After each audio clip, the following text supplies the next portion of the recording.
प्रिय भक्तों, आप सभी का हमारे YouTube चैनल भक्ति एक साधना में स्वागत है। आज हम आपको इस वीडियो में चैत्र मास के कृष्ण पक्ष की पाप मोचनी एकादशी की संपूर्ण जानकारी देने जा रहे हैं। एक बार प्रेम से बोलिए विष्णु भगवान की जय हो, लक्ष्मी माता की जय हो। प्रिय भक्तों, अब जानकारी प्रारंभ करते हैं। ओम नमो भगवते वासुदेवाय नमः। प्रिय भक्तों, आप सभी भक्तों को चैत्र मास के कृष्ण पक्ष की पाप मोचनी एकादशी की ढेरों शुभकामनाएं और बधाइयाँ। भक्तों, आज की वीडियो बहुत ही खास और ज्ञानवर्धक साबित होने वाली है, क्योंकि प्रिय भक्तों, आज हम इस वीडियो में बात करते हैं पाप मोचनी एकादशी की संपूर्ण जानकारी की।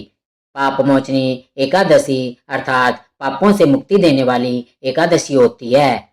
पाप मोचनी एकादशी का व्रत किस दिन करना है, यह व्रत इतना अधिक क्यों महत्वपूर्ण है, इस एकादशी को करने की क्या महिमा है, इस एकादशी को लेकर सभी भक्तों के मन में असमंजस की स्थिति बनी हुई है। अभी हाल ही में होलिका दहन और होली का पर्व निकला है, इसको लेकर भी बहुत ज्यादा असमंजस की स्थिति थी। उसी प्रकार से इस एकादशी को लेकर भी असमंजस की स्थिति बनी हुई है कि यह एकादशी 14 मार्च को है या फिर 15 मार्च को। व्रत किस दिन किया जाएगा, पूजा कब करनी है, शुभ मुहूर्त क्या रहेगा।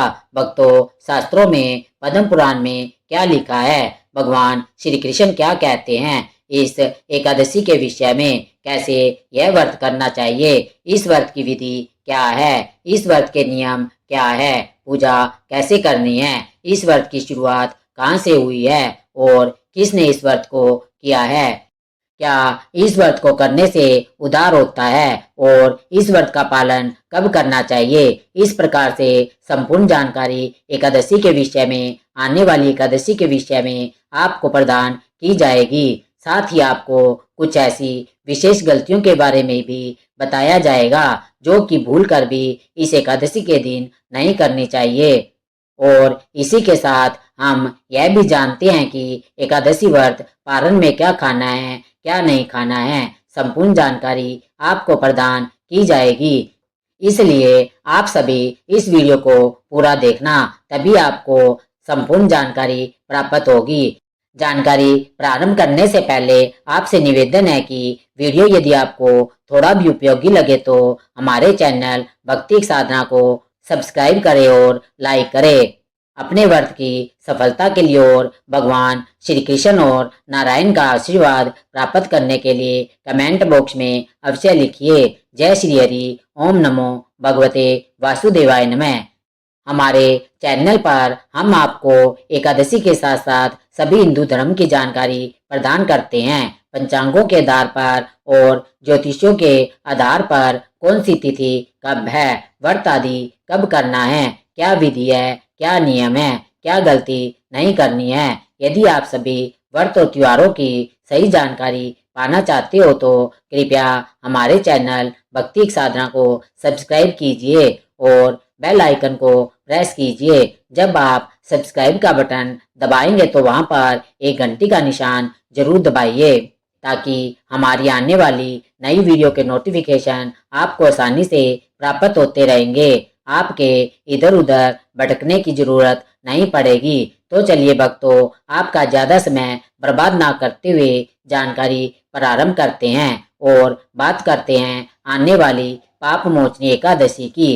भक्तों, वैसे तो हिंदू धर्म में प्रत्येक एकादशी का बहुत ही महत्वपूर्ण स्थान होता है, परंतु आने वाली जो एकादशी है यह चैत्र मास के कृष्ण पक्ष की एकादशी है। इसे पाप मोचनी एकादशी कहा जाता है। जैसा कि नाम से ही ज्ञात होता है, यह एकादशी पापों का मोचन करती है, पापों का नाश करती है, पापों से आपकी रक्षा करती है।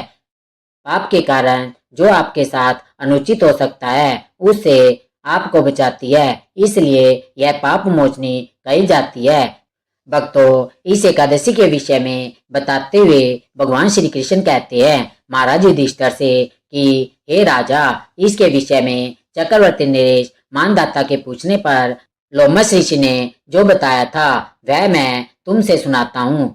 भगवान श्री कृष्ण कहते हैं कि एक बार की बात है कि जो मानदाता है, जो उस समय पर चक्रवर्ती नरेश थे, पूरी पृथ्वी पर उनका राज्य था, उन्होंने जसरोम से पूछा कि भगवान, मैं लोगों के हित की इच्छा से सुनना चाहता हूँ कि चैत्र मास के कृष्ण पक्ष की एकादशी का क्या नाम है और उसकी विधि क्या है और उसका व्रत करने से क्या फल प्राप्त होता है और कैसे इसका व्रत करना चाहिए। जब मानदाता ने कहा तो लोमस ऋषि कहने लगे कि हे नृपश्रेष्ठ, यह मनुष्य के पापों का नाश करने वाली है। इसकी महिमा को जानने के लिए मैं एक वृतांत सुनाता हूँ। वृतांत आता है कि पूर्व काल में एक स्थान था जिसका नाम था चैत्ररथ। वह एक बड़ा सुंदर वन था। वहां पर गान करते थे, अप्सराएं नृत्य करती थी। एक बार की बात है कि एक अप्सरा थी जिसका नाम मंजू घोषा था। उसने रसे मेघावी को तपस्या करते देखा। रसे मेघावी बहुत ही नौजवान थे। प्रिय भक्तों, यह च्यवन ऋषि के पुत्र थे। च्यवन ऋषि बहुत ही प्रख्यात ऋषि हुए जिनका वर्णन अनेकों पुराणों में किया गया है। मेघावी जो है तपस्या कर रहे थे। अब मंजू गोसा ने सोचा कि अगर मैं इसके अधिक नजदीक चली जाऊंगी तो शायद क्या पता मुझे यह भस्म कर दे। तो वह दूर ही बैठ गई और दूर बैठकर ही वीणा बजाने लगी। बड़ा ही मधुर संगीत उसने वीणा पर उत्पन्न किया और वह मधुर आवाज में मधुर गीत गाने लगी।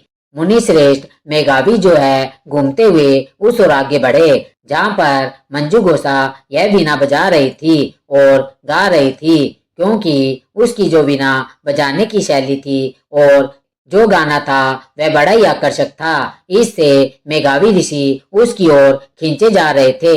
इस प्रकार पर पूर्ण रूप से काम प्रभाव ऋषि पर आ गया, अर्थात कामदेव का प्रभाव हुआ। जब उन्होंने मंजू घोषा को देखा तो मंजू घोषा और ऋषि दोनों कामासक्त हो गए। ऐसी अवस्था देखकर अप्सरा ने उनका आलिंगन किया और इस प्रकार वह मुनि उस अप्सरा में ऐसे डूबे कि मुनि उचित जो कार्य है उन सबको ही वह भूल गए और उन सब का लोप हो गया और वह उस अप्सरा के साथ रमन करने लगे।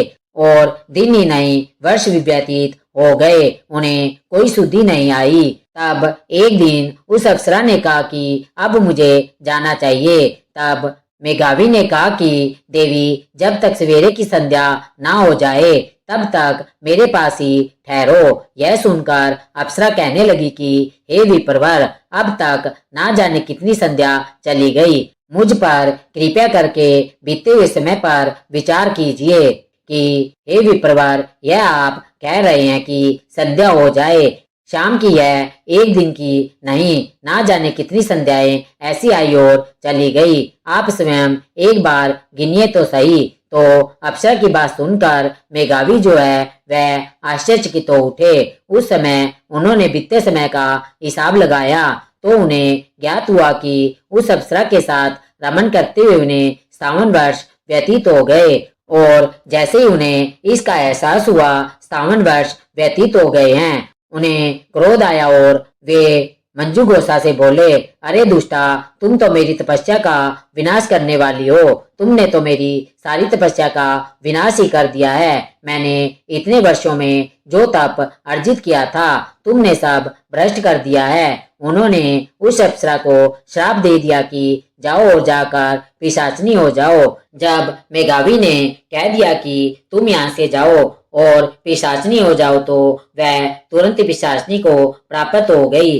वह रोते हुए मेघावी के सामने विलाप करने लगी, कृपया मुझे कोई उपाय बताइए। और कहने लगी कि आप तो मेघावी है, अगर कोई आपकी शरण में आए तो उसकी सदा आप सहायता करते हैं। मेघावी ने कहा कि ठीक है, तुमने जो किया वह अपनी जगह है, परंतु तुम क्योंकि मेरी शरण में आई हो तो मैं तुम्हें उपाय बताता हूँ कि पिशाच योनि को जीतते हुए जब तुम चैत्र मास के कृष्ण पक्ष की पाप मोचनी नामक एकादशी का व्रत करोगी और विधि विधान से पालन करोगी तो तुम शाप से मुक्त हो जाओगी। और फिर वह मेघावी वहां से तुरंत ही प्रस्थान कर गए और वहां से प्रस्थान करके वे अपने पिता के आश्रम में पहुंचे। उनके पिता च्यवन ऋषि थे। च्यवन ऋषि ने जैसे ही देखा। बोले, बेटा यह तुमने क्या किया? तुमने तो अपने पुण्य का नाश ही कर लिया है। तो वह मेघावी बोला, पिताजी मैंने मंजू को अप्सरा के साथ रमन करने का महापाप किया है। अब मुझे कोई ऐसा प्रायश्चित बताइए जिससे इसके पाप का नाश हो सके और मैं इस पाप से मुक्त हो सकूं। तब च्यवन ऋषि ने चैत्र मास के कृष्ण पक्ष में पाप मोचनी एकादशी आती है, उसका व्रत करने का परामर्श अपने पुत्र को दिया और कहा कि इस व्रत को करने से सभी प्रकार के पाप नष्ट हो जाते हैं। पिता का कथन सुनकर जब मेघावी ने इस व्रत को किया, व्रत के करने से और पारण करने से उनका यह पाप नष्ट हो गया और उन्हें पुनः दिव्य देह प्राप्त हो गई। उसी प्रकार से उनके कहने पर जब अप्सरा ने इसका व्रत किया तो इस पापमोचनी एकादशी के व्रत के प्रभाव से उसे उस श्राप से मुक्ति मिली और वह दिव्य देह धारण करके स्वर्ग को चली गई। तो भगवान श्री कृष्ण कहते हैं कि राजा युधिष्ठिर यह महत्व है, यह फल है इस पापमोचनी एकादशी का। यह एकादशी बड़े से बड़े पापों को मुक्त करके उद्धार कर देती है। अतः मनुष्य को इस एकादशी का व्रत अवश्य करना चाहिए। तो यह महिमा भगवान श्री कृष्ण ने इस पापमोचनी एकादशी व्रत की बताई है। अब मैं आपको इसके व्रत के नियम बताती हूँ, कैसे आपको इस एकादशी का व्रत करना चाहिए, इसकी विधि क्या है। प्रिय भक्तों, एकादशी व्रत त्रिदिवसीय अनुष्ठान होता है। इस एकादशी में जो नियम है वह व्रत के एक दिन पूर्व से प्रारंभ हो जाएंगे और पारण के साथ वह नियम समाप्त होंगे। व्रत के एक दिन पहले ही आपको कुछ वस्तुओं का त्याग करना चाहिए, जैसे लहसुन प्याज आदि का त्याग कहा गया है। शहद का प्रयोग भी वर्जित कहा गया है। एकादशी में तीनों दिन, व्रत के एक दिन पहले, व्रत वाले दिन और व्रत के अगले दिन जब आप पारण करते हैं, शहद का प्रयोग नहीं किया जाता है। कुछ लोग मदिरा पान करते हैं, मांसाहार भी करते हैं, परंतु वह एकादशी का व्रत भी करते हैं। तो ऐसे लोगों को अवश्य ही एक दिन पूर्व इन सभी का त्याग कर देना चाहिए। ऐसा नहीं करे कि आज तो खूब खाए पिए और कल आप व्रत करें। व्रत के एक दिन पहले ही मसूर की दाल नहीं खानी चाहिए, चने का साग नहीं खाना चाहिए और एक वक्त ही हार लेना चाहिए। शास्त्रों में ऐसा नियम कहा गया है कि रात्रि को अन्न ग्रहण नहीं करना चाहिए, दोपहर के बाद अन्न ग्रहण नहीं करना चाहिए। इस प्रकार से एक दिन पूर्व का समय व्यतीत होगा। रात्रि को दंत धारण करके सोइए, क्योंकि एकादशी के दिन आपको टूथपेस्ट या मंजन का प्रयोग नहीं करना चाहिए। आजकल जो भी टूथपेस्ट या मंजन आ रहे हैं उन सभी में या तो नमक होता है या तो केमिकल होते हैं और दोनों ही आपके व्रत को खंडित करते हैं। तो यदि आपके पास व्रत करने वाला मंजन हो तो आप वह प्रयोग कर सकते हैं, अन्यथा आपको कोई और मंजन पेस्ट नहीं करना है। एकादशी व्रत वाले दिन आपको सूर्योदय से पहले उठना चाहिए। उठने के बाद स्नान आदि करना चाहिए। स्नान आदि करने के बाद स्वस्थ वस्त्र धारण करने चाहिए। स्वस्थ वस्त्र से एकादशी के व्रत का पूजन करेंगे। आज की पूजा से पहले संकल्प किया जाता है और फिर कथा सुनी जाती है। तो आइए अब हम जान लेते हैं कि क्या सामग्री है जिसकी आवश्यकता इस एकादशी पर होती है आपको पूजा करने के लिए और कैसे आपको पूजन आदि के कार्य करने चाहिए। यहाँ मैं पूजा की संपूर्ण विधि की जानकारी संक्षेप में देती हूँ और उसके बाद फिर मैं आपको बताऊंगी कि इस एकादशी में क्या खाना है, आहार क्या लेना है, कब खाना चाहिए। भक्तों, एकादशी वाले दिन स्नान आदि से निवृत्त होकर जो भी आपका पूजा स्थल है वहाँ पर साफ सफाई आदि करके और एक चौकी स्थापित करें। सामग्री एक बार आप नोट कर लीजिए क्या क्या आवश्यक रहेगी। भगवान नारायण का कोई भी स्वरूप आपके पास हो तो उसकी कोई प्रतिमा हो तो प्रतिमा लीजिए, प्रतिमा नहीं हो तो तस्वीर लीजिए। उसको स्थापित करने के लिए एक चौकी की आवश्यकता होती है। चौकी पर बिछाने के लिए लाल या पीला वस्त्र लीजिए। भगवान के सामने घी का दीपक रखना है। तो एक दिया लीजिए। उतनी ही मात्रा में घी चाहिएगा। रोली, मोली, पान सुपारी, लौंग इलायची, धूप दीप, इत्र जनेऊ, खुले फूल हो तो खुले फूल लीजिए। माला मिल जाए तो माला ले लीजिए। पंचामृत बनाने के लिए कच्चा दूध, दही, घी, शक्कर और गंगा जल, यह चीजें आपको लेनी है। शहद का प्रयोग नहीं होगा। थोड़ी थोड़ी मात्रा में यह सभी चीजें ली जाएगी। यह सभी सामग्री आपने एकत्रित कर लेनी है। एकत्रित करके पूर्व दिशा की ओर मुख करके बैठ जाइए। जो भी आपका पूजा स्थल है वहां पर सारी सामग्री रख लीजिए। एक तांबे का लोटा लीजिए। उसमें पहले थोड़ा सा गंगा जल भरिए, फिर शुद्ध जल भरिए और सबसे पहले उस स्थान का शुद्धिकरण करेंगे।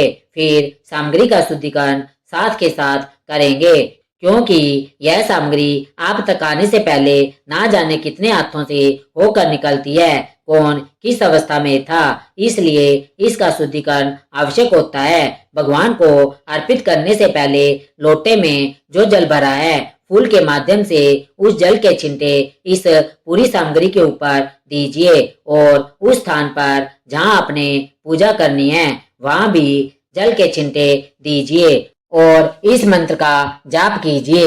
ओम ए पवित्र पवित्र वो वा सर्वाग तो वा यह समृत पुंडीकाक्ष मत सूची। इस प्रकार चिंटे देख के अपने शुद्धिकरण किया है। यदि आपको यह मंत्र नहीं आता है तो आप इस प्रकार हिंदी में अनुवाद कीजिए। स्वर्ग में शांति हो, अंतरिक्ष में शांति हो, पृथ्वी में शांति हो, जल में शांति हो, औषधियां शांत हो, वनस्पतियां शांत हो, ब्रह्मदेव शांत हो। इस प्रकार बोलकर जल के छिंटे दीजिए और अपने स्थान को शुद्धिकरण कीजिए और चौकी को बिछाइए। चौकी पर लाल या पीला वस्त्र बिछाइए। भगवान नारायण की स्थापना करेंगे। भगवान की तस्वीर या प्रतिमा जो आपके पास है वहां पर भगवान नारायण की स्थापना कीजिए, विराजमान कीजिए। उनके सामने दीपक रखिए। घी का दिया भगवान के सीधे हाथ की ओर रखिए। तेल का दिया रख रहे हैं तो उल्टे हाथ की ओर रखिए और उसके विपरीत दिशा में धूप स्थापित कीजिए। ध्यान दीजिए दीपक को आसन अवश्य देना है तो आसन के रूप में पुष्प रख दीजिए। उसके ऊपर दीपक विराजमान कीजिए या थोड़े से गेहूं, बाजरा, दाने रख सकते हैं, वह भी आसन के रूप में दे सकते हैं। पुष्प रख दीजिए। भगवान नारायण को भी आसन दिया जाएगा, वह भी अभी आपको आगे बताऊंगी कैसे देना है। इस प्रकार से आपने स्थापना कर लेनी है। स्थापना करने के बाद एक किसी छोटे पात्र में थोड़ा सा जल भरिए। गंगा जल युक्त जल जो आपने लोटे में भरा है उसी में से थोड़ा जल उसमें डाल लीजिए। यह आपके अपने लिए और हाथ धोने के लिए है। इस प्रकार स्थापना करके आपने पूजन करना है। पूजन कैसे करना है संक्षेप में वह भी एक बार समझ लीजिए। आसन लगा के बैठ जाइए। सबसे पहले जो मैंने दूसरे पात्र में जल भरवाया है थोड़ा सा हाथ धोने के लिए उसमें से 1 चम्मच जल सीधे हाथ पर लीजिए और हाथ धो लीजिए। हाथ धोने के बाद 3 मास से जल अपने हाथ में लेना है जो कि 2 या 3 बूंद हो, क्योंकि जो लोग व्रत करते हैं ना उनको जो निर्जला व्रत करते हैं 6 मासा जल आचमनी के रूप में लेने में कोई दोष नहीं है। यह शास्त्र कहते हैं आचमनी का जल तो पिया ही जाता है, क्योंकि आचमनी तो की ही जाती है पूजा में। तो एक एक मंत्र पर एक एक चम्मच जल जिसमें 2-3 बूंद जल हो वहां आपको पी जाना है। ओम माधवाय मंत्र का जाप करते हुए जल पीजिए। सीधे हाथ से जल पीजिए। ओम केशवाय नमः मंत्र का जाप करते हुए जल पीजिए। सीधे हाथ से जल पीजिए। ओम नारायणाय नमः मंत्र का जाप कीजिए और जल पी जाइए। ओम माधवाय नमः हाथ पर जल लीजिए और हाथ धो लीजिए। अब अपने आप को तिलक करना है, मोली बांधनी है। पारिवारिक जन बैठकर यदि पूजन कर रहे हैं तो उन्हें भी तिलक कीजिए, मोली बांधिए, दीपक को प्रज्वलित कीजिए और धूप को प्रज्वलित कीजिए। धूप दीप जलाइए। आपने धूप दीप जलाने के बाद पुनः अपने सीधे हाथ पर जल लीजिए, हाथ धो लीजिए। अब आप सबसे पहले व्रत पूजन का संकल्प करेंगे, फिर हम भगवान का आह्वान करते हुए पूजन को बताएंगे। संक्षेप में बताएंगे, सभी मंत्रों के साथ नहीं, क्योंकि बहुत बड़ा वीडियो हो जाता है। जब सारी पूजा विधि हम यहाँ बताते हैं तो संकल्प करने के बाद सीधे हाथ पर जल लीजिए। पुष्प है तो पुष्प ले लीजिए। 1 रुपए का सिक्का दक्षिणा के रूप में रख लीजिए। अधिक रखना चाहते हैं तो अधिक रख सकते हैं। 3 बार बोलिए, ओम श्री विष्णु, ओम श्री विष्णु, ओम श्री विष्णु। अपना नाम, अपना गोत्र, जिस स्थान पर बैठकर पूजन कर रहे हैं वहाँ का मकान नंबर, क्षेत्र का नाम, शहर का नाम, चैत्र मास के कृष्ण पक्ष की पाप मोचनी एकादशी, आयु आरोग्यता प्राप्त, संपत्ति प्राप्त अर्थात भगवान नारायण प्रसन्नार्थ एकादशी बोलिए। श्री विष्णु शरण और यह संकल्प भगवान के चरणों में अर्पित कर दीजिए। संकल्प करने के बाद हाथ में 5 पुष्प ले लीजिए और भगवान से निवेदन कीजिए कि हे प्रभु, हे भगवान विष्णु, यह पुष्प मैं आपको आसन के रूप में अर्पित कर रही हूँ या कर रहा हूँ। आप इन्हें आसन के रूप में स्वीकार कीजिए और यहाँ आप विराजमान हो जाइए, जिससे कि हम आपका पूजन कर सके। इस प्रकार से वह पुष्प भगवान को अर्पित कर दीजिए, यह भाव रखते हुए कि आपने भगवान को पुष्प का आसन दिया है। अब उस आसन पर भगवान को विराजमान कीजिए। यह भाव रखते हुए भगवान को पुष्प का आसन दीजिए और भगवान से निवेदन कीजिए कि वह इस आसन पर विराजमान हो जाए। अब आप भगवान का पूजन करेंगे।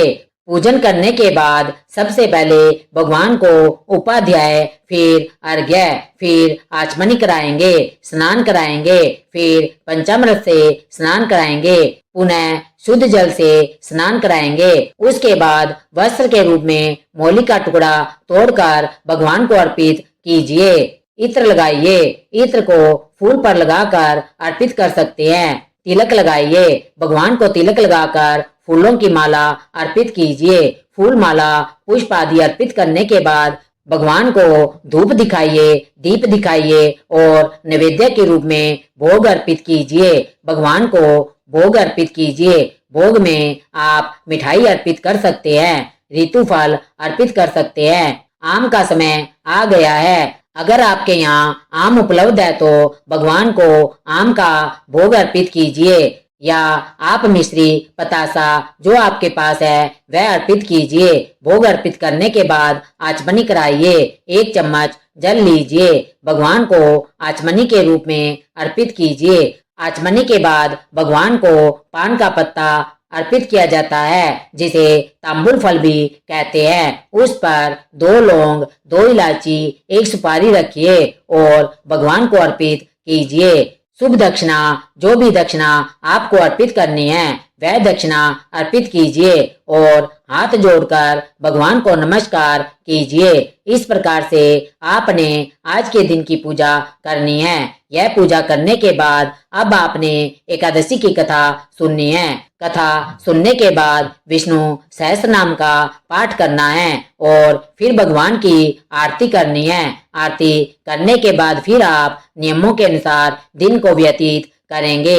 आगे के नियम यह है, शांति से रहते हुए भगवान के चरणों में मन को लगाते हुए दिन को व्यतीत कीजिए। किसी के साथ अनुचित व्यवहार ना कीजिए, क्रोध ना कीजिए और ब्रह्मचर्य का पालन करते हुए दिन को व्यतीत कीजिए। सायकाल को कीर्तन करना चाहिए। कीर्तन की महिमा है। कीर्तन अगर आसपास कहीं मंदिर में होता है तो वहां जाइए। अगर आप कहीं ना जा सके या संभव ना हो या कीर्तन ही नहीं होता हो, आसपास कीर्तन होता है तो आप वहां जाकर रात्रि जागरण कर सकते हैं, क्योंकि भगवान नारायण कहते हैं कि जो नाच के, गा के, मृदंग आदि बजा के कीर्तन नहीं कर सकते वह इन पाठों को सुन के कीर्तन का लाभ ले सकते हैं। इसके बाद रात्रि जागरण की महिमा है। रात्रि जागरण में ध्यान देने वाली बात यह है कि कम से कम 2 बजे तक जागिए और विष्णु सहस्त्रनाम का पाठ और विष्णु और भगवान श्री कृष्ण की कथाएं सुनिए। रात्रि जागरण का मतलब यह नहीं है कि आप टीवी देखते हुए जाग रहे हैं। आप समझते हैं कि यह काफी है, लेकिन नहीं, ऐसा नहीं करना चाहिए। भगवान की कथाएं सुनिए। अगर टीवी पर सुन रहे हैं तो भगवान की कथाएं या जो पुराण स्त्रोत होते हैं जागरण में, उनको पढ़िए या सुनिए। हार की बात करें तो इसमें आपको अन्न तो खाना ही नहीं होता है, फलाहार केवल लेना होता है। नमक और मिर्च पूर्णतः वर्जित है। केवल फल और दूध पर अगर आप एकादशी का व्रत करें तो बहुत ही लाभकारी होता है। इस प्रकार यह दिन आपको व्यतीत करना है। पारण के लिए अगले दिन आपको सूर्योदय से पहले उठ जाना चाहिए। उठने के बाद स्नान आदि करके स्वस्थ वस्त्र धारण करने चाहिए। पूजा स्थल पर पुनः पूजन कीजिए, पारण कीजिए और उसके बाद ब्राह्मणों को दान दक्षिणा आदि देने के बाद फिर आप व्रत का पारण कर सकते हैं। अब बात करते हैं कि पाप मोचनी एकादशी व्रत कब किया जाएगा। ध्यान दीजिए, इस एकादशी पर कुछ ऐसी संभावनाएं बन रही है क्योंकि यह सुबह सुबह शुरू हो रही है, तो ऐसे में लोग गलती कर बैठते हैं और लोग दसवीं वेदा एकादशी कर लेते हैं। आप यह गलती भूल के भी ना कीजिए, क्योंकि अगर आपने दसवीं वेदा एकादशी करी तो हमारे पुराने दर्शक जानते होंगे, शास्त्र कहते हैं कि वह घोर नरक में जाता है। एकादशी तिथि की शुरुआत हो रही है 14 मार्च को सुबह 8:10 पर और 15 मार्च को सुबह 9:16 पर समाप्त हो जाएगी। ऐसे में 15 मार्च को सूर्य के मुख से एकादशी है। तिथि नियम के अनुसार एकादशी 15 मार्च को मनाई जाएगी और द्वादश युक्त एकादशी व्रत श्रेष्ठ व्रत भी है। द्वादश युक्त व्रत श्रेष्ठ व्रत भी इसी दिन होगा। 14 मार्च को व्रत करना श्रेष्ठ नहीं है, 14 मार्च को अनुचित व्रत होगा, क्योंकि यदि आपने 14 मार्च को एकादशी का व्रत किया तो यह अनुचित होगा, क्योंकि शास्त्र कहते हैं कि दसवीं वेदा एकादशी नहीं करनी चाहिए। यह एकादशी आपको नरक में ले जाती है। शुभ मुहूर्त जो आ रहा है इसमें वह 9:30 से और 12 बजे तक रहेगा, परंतु यदि कोई ऐसा है जिसको जल्दी जाना है तो ऐसा नहीं है कि सुबह का योग कोई अशुभ है। एकादशी पूजन के लिए सुबह भी कर सकते हैं, पर उत्तम जो मुहूर्त है वह 9:30 के बाद का है। पारण के लिए 16 तारीख को सुबह का 1.5 घंटा बड़ा उत्तम है। 16 तारीख को 6:30 से 8 बजे के बीच में पारण का समय उत्तम रहेगा, कल्याणकारी रहेगा। अब बात करते हैं कुछ विशेष सावधानियों की और कुछ गलतियों की। जाने अनजाने से हमारे से कुछ ऐसी गलतियां हो जाती है जिससे हमें बचना चाहिए, अन्यथा आपका व्रत खंडित हो सकता है। इस दिन भूल कर भी चावल, गेहूं, दाल, मांसाहार, लहसुन, प्याज या तामसिक भोजन का सेवन नहीं करना चाहिए, क्योंकि इन्हें एकादशी में वर्जित माना गया है। क्रोध करना, झूठ बोलना, चुगली करना, किसी का अपमान करना या मन में बुरे विचार रखना भी व्रत की शुद्धता को नष्ट करता है। बिना स्नान किए पूजा करना, भगवान विष्णु की आराधना न करना या व्रत का संकल्प लेकर बीच में तोड़ देना भी अशुभ माना जाता है। इसके अतिरिक्त ब्रह्मचर्य का पालन न करना, दिन भर सोते रहना या दान पुण्य से दूर रहना भी व्रत के प्रभाव को कम कर देता है। इसलिए इस दिन मन, वचन और कर्म से पवित्रता बनाए रखना ही सच्चा एकादशी व्रत माना जाता है। पाप मोचनी एकादशी केवल एक व्रत नहीं है, बल्कि आत्म शुद्धि और नई शुरुआत का पावन अवसर माना गया है। मान्यता है कि इस दिन श्रद्धा से भगवान विष्णु का पूजन, व्रत कथा श्रवण और दान करने से जीवन के ज्ञात अज्ञात दोषों का क्षय होता है और मन में सकारात्मक ऊर्जा का संचार होता है।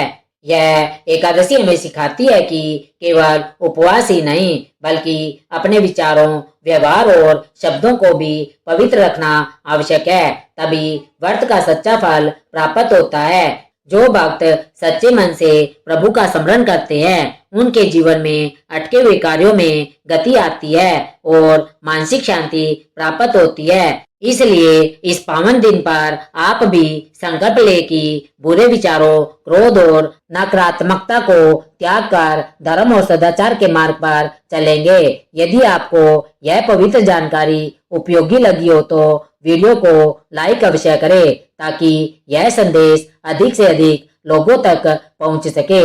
हमारे चैनल भक्ति एक साधना को सब्सक्राइब करें और नोटिफिकेशन बेल आइकन को दबाइए ताकि ऐसी धार्मिक और प्रेरणादायक जानकारियां आपको समय समय पर मिलती रहे। और कमेंट बॉक्स में जय श्री हरि या ओम नमो भगवते वासुदेव लिखकर अपनी श्रद्धा अवश्य व्यक्त करें। साथ ही यह भी बताएं कि आप इस एकादशी पर क्या विशेष संकल्प लेने वाले हैं।